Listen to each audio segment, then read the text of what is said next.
Bonjour et bienvenue dans ce nouvel épisode du Medcast. Aujourd'hui, on va étudier une pathologie en particulier, on va étudier le tétanos. Pour ça, on va prendre un nouveau format. Cette fois, on va créer un cas clinique, on va étudier un cas clinique ensemble. Le but, ça va être de se donner peut-être un peu plus de concret pour essayer d'étudier ce tétanos. Qu'est-ce qu'il fait, ses symptômes, sa prise en charge, son traitement. On va essayer de voir tout ça, il y aura également quelques petits détails supplémentaires à la fin. Le but, ça va être de découvrir tout ça ensemble. Donc, on va pouvoir commencer ce cas clinique. Donc, pour ce cas, on va être des étudiants de garde aux urgences, la classique. On reçoit une certaine Madame Tétane. Elle a 65 ans et elle vient aux urgences.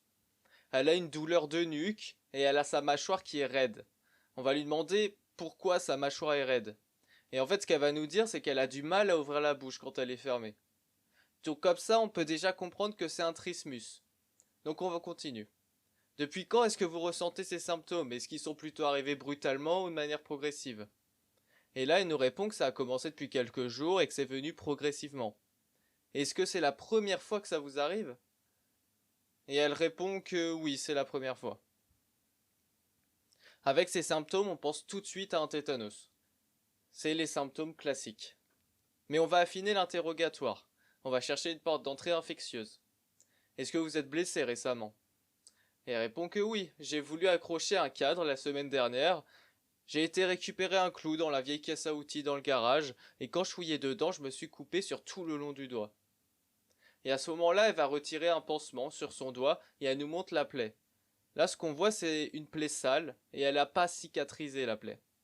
Donc on lui demande si elle a essayé de la désinfecter. Et là, elle va nous dire qu'elle a passé sa main sous l'eau jusqu'à ce que ça tienne plus, et elle a mis un pansement par-dessus. Donc pour le moment, tout concorde pour un tétanos. Les symptômes sont là, la patiente s'est coupée dans une vieille caisse à outils, donc même si on n'a pas vraiment le détail exact, on peut imaginer des vieux outils potentiellement souillés. Elle ne l'a pas bien nettoyé, sa plaie. Donc maintenant, on va essayer de chercher à s'intéresser à sa vaccination. Est-ce que vous avez été vacciné contre le tétanos depuis combien de temps? Oui, il y a une vingtaine d'années environ. Est-ce que vous avez eu des rappels depuis? Non, non, j'ai pas été vacciné depuis. On va essayer d'approfondir un peu plus ses symptômes maintenant qu'on sait qu'elle n'a pas été vaccinée. Est-ce que vous avez d'autres douleurs musculaires dans le dos, dans les jambes ou l'abdomen? J'ai l'impression d'être un peu raide depuis quelques jours, mais ça m'arrive souvent avec l'âge. D'accord, est-ce que vous avez des contractions ou des spasmes musculaires? Oui, des fois j'ai des petites secousses. Et là on se demande, est-ce que ces secousses s'aggravent avec la lumière ou avec certains bruits? Oui, ils apparaissent souvent au moment où j'allume la lumière. D'accord, est-ce que vous ressentez une gêne pour respirer, pour avaler ou pour parler? Non, aucun des trois. Ok, encore une fois, les symptômes s'accordent avec le tétanos. Mais ça n'a pas encore l'air d'être une forme très avancée, donc c'est plutôt un bon pronostic. On va quand même insister pour écarter un diagnostic différentiel. Est-ce que vous avez eu de la fièvre? Non, j'ai regardé quand j'ai commencé à avoir mal à la nuque, mais j'étais à 37. Et est-ce que vous avez eu récemment des maux de tête et peut-être de la fièvre encore plus tôt? Non, non, rien de tout ça. En posant ces questions, la question des maux de tête avec de la fièvre, c'est pour écarter la méningite. Je précise. Et pour finir, est-ce que vous avez déjà eu des douleurs cervicales comme de l'arthrose ou un torticolis? Non plus.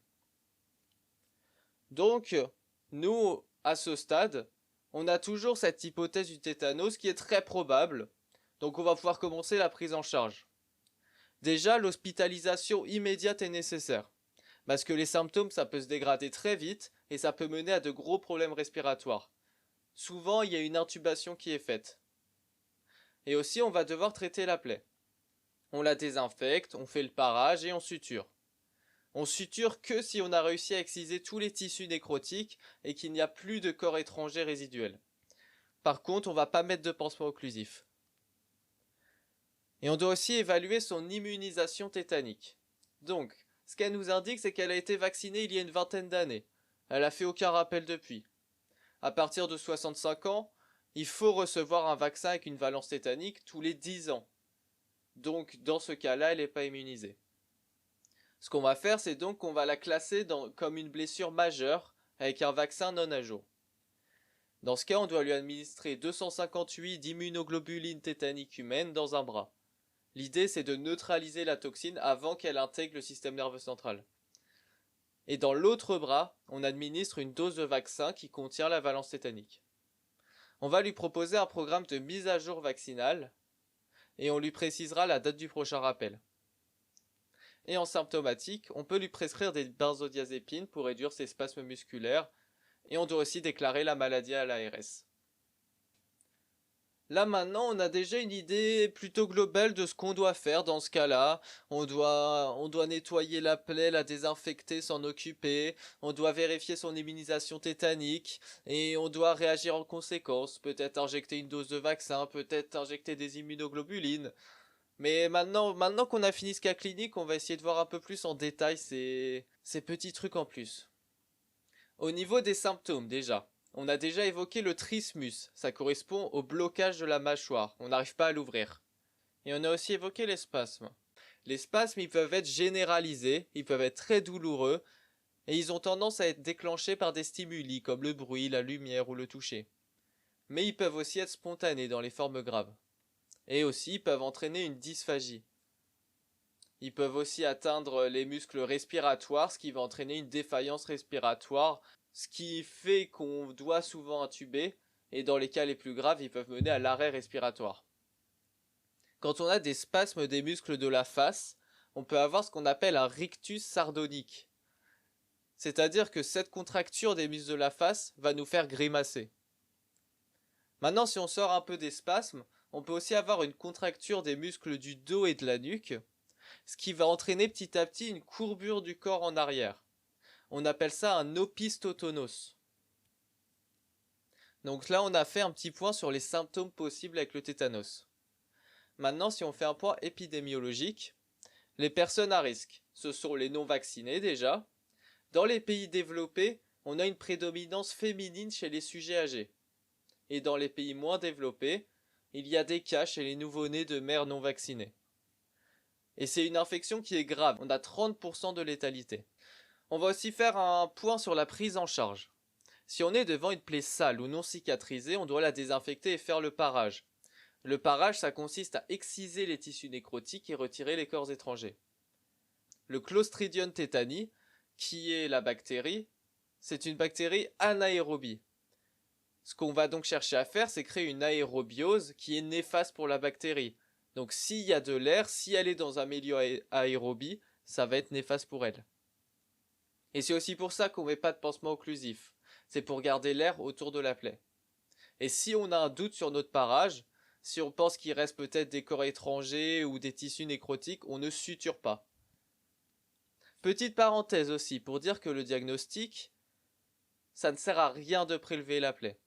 Les cultures vont souvent être négatives. Le diagnostic, c'est purement clinique. Ensuite, on va parler un peu de la vaccination. Déjà, il faut savoir que la vaccination contre le tétanos est obligatoire dès 2 mois.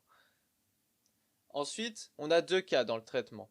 Soit on a une blessure qui est dite mineure et propre. Dans ce cas, on administre juste le vaccin si le patient n'est pas vacciné. Soit on a une blessure dite majeure. Dans ce cas, il faut injecter les immunoglobulines et administrer le vaccin. Pour faire cette distinction entre mineur et majeur, on va se baser sur la date vaccinale. Si on a une personne qui a moins de 65 ans et qu'elle a été vaccinée il y a moins de 20 ans, ou si elle a plus de 65 ans et qu'elle a été vaccinée il y a moins de 10 ans, dans ce cas, c'est un cas mineur. Dans l'autre cas, c'est majeur. Ici, par exemple, on a une femme de 65 ans ou plus. Là, dans cet exemple, c'est 65 ans, mais du coup, 65 ans ou plus. Il faut qu'elle ait été vaccinée il y a moins de 10 ans. Là, c'est pas le cas. Du coup, ça devient un cas de plaie majeure. Et enfin, pour finir, le tétanos est une maladie à déclaration obligatoire. Voilà, je pense que j'ai globalement dit tout ce que j'avais à dire sur le tétanos. On a quand même fait un aspect très global, un spectre assez large sur le tétanos. Il y a eu des informations en plus qui sont pas présentes dans le collège, mais qui peuvent être intéressantes à savoir si un jour on se retrouve devant un cas de tétanos. C'est pas non plus la maladie la plus fréquente qu'on va retrouver aux urgences. Mais c'est important de savoir s'en occuper parce que c'est une maladie qui peut évoluer très vite et qui peut très vite mettre en jeu le pronostic vital. Donc avec tout ça, vous devez savoir ce que c'est.